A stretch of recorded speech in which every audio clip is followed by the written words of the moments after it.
and Vugu Nayosi, Black Revolutionary Now.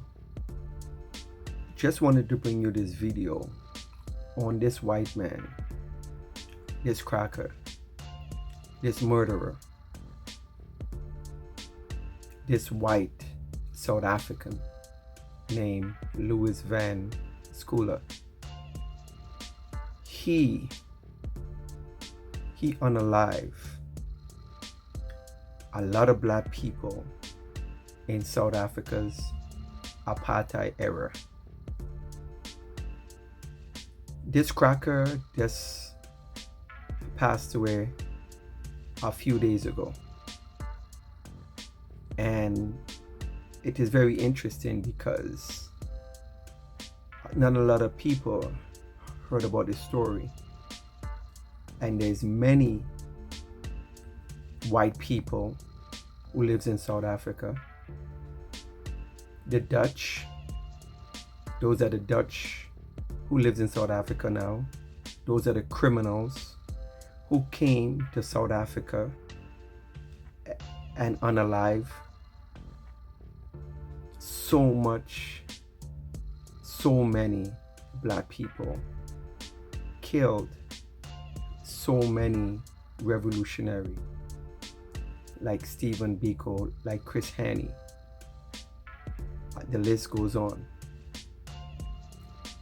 But this particular cracker here, he was authorized by the South African white police officers to go out and unalive black people in South Africa. Check out this video and we will come back and discuss it. To South Africa now, where a convicted murderer who killed dozens of black men during the racist apartheid era of white minority rule has claimed that the police sanctioned his violence. Louis Van Schoor, a former security guard, was jailed for 7 murders in 1992, but was released on parole 12 years later. South Africa's police haven't commented. Isa Jacobson from BBC Africa Eye has tracked him down. I was a crime fighter, and if you're successful, then you're going to be called monsters and serial killer and whatever you want to, which I don't agree with. During a 3-year bloodbath in the 1980s, Louis Van Schoor killed at least 39 people in the South African city of East London. All of his victims were black. The youngest was just 12 years old. Van Schoor killed all of his victims during apartheid in South Africa, a brutal system of white supremacist rule. Many of apartheid's worst killers were controversially released after serving relatively short sentences. Men like Eugene de Kock, nicknamed Prime Evil, who confessed to murdering hundreds of activists, and Janus Valles, who assassinated popular anti-apartheid activist. But it's Louis Van Schoor who I have been investigating most closely. Louis Van Schoor was a security guard, guarding white-owned businesses. He had these special alarms, and alarms usually make a sound, but his were silent. And so that meant he could surprise any intruder. They would not know he was coming. He was a kind of vigilante killer, the great savior of the white community. The relatives of Van Schoor's victims have struggled to find closure. When my father went missing, I was 6 years old.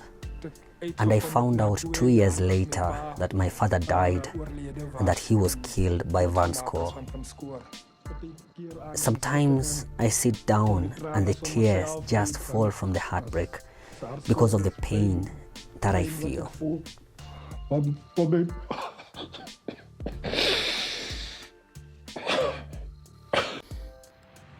Van Schoor was arrested in 1991 and convicted of 7 murders.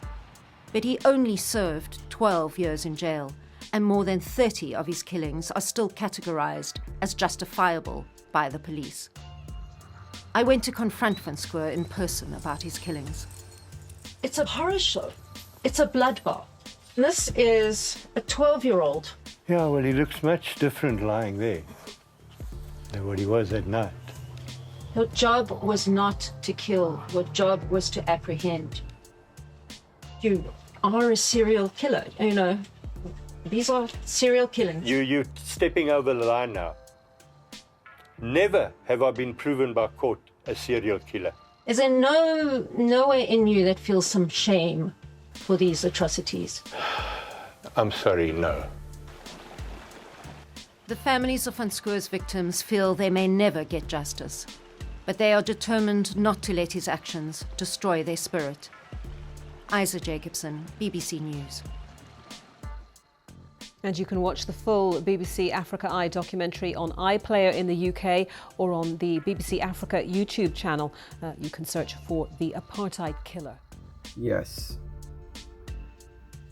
This mass murderer, this criminal who was hired by white South Africans or so-called Africans, because just because you're born in Africa as a foreigner, as an invader, as a criminal, it doesn't mean your DNA belongs there. It just means you came uninvited and pillage and rape and unalive people and take their land. So when we look at white South Africans right now, we know their history, and it's not too far into history where these people have done the crimes and the atrocities to the native people of South Africa. You know, it's very interesting because I see a lot of news coming out of South Africa where white people in South Africa want to have their own area, their own country. Just imagine that. Just imagine that African people go to Europe and decide we want to have our own black section or black country in Europe. This is how bold these people is, right? But then again, we have to understand that we have a lot of Negroes in South Africa who allow and accept that behavior. Yes, we had a lot of revolutionaries who didn't bow down, to that status quo, and who actually stand up and fight for the rights of South Africans. But things are changing, and South Africa stand up, and we can't allow these foreigners to take claim of your land. I don't care if you were born there. White people, that is not your land. So when we look at this case of this murderer, Louis Van Schoor, who deliberately went out to unalive black people, and the youngest was 12 years old. They say the number is around 30 something, but we know it's much higher. We know a lot of people who was authorized by white South Africans, whatever. We know there's a lot of Louis Van Schoor who we never heard of. This is how wicked these people are. And anyone don't know about the history of South Africa, please do your research. Please know what happened in Soweto. Know the history of when the Dutch came into South Africa and massacre so many South Africans and take their land and take claim and have the audacity to form apartheid, where black people can't be themselves in their own land. It's crazy. But I just wanted to bring you that story of this murderer, Louis Van Schoor. And there's many more of murderers just like him, white murderers just like him in South Africa.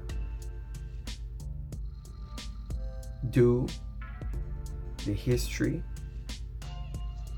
and know who the enemy is. And Vugu Nayosi, Black Revolutionary Now.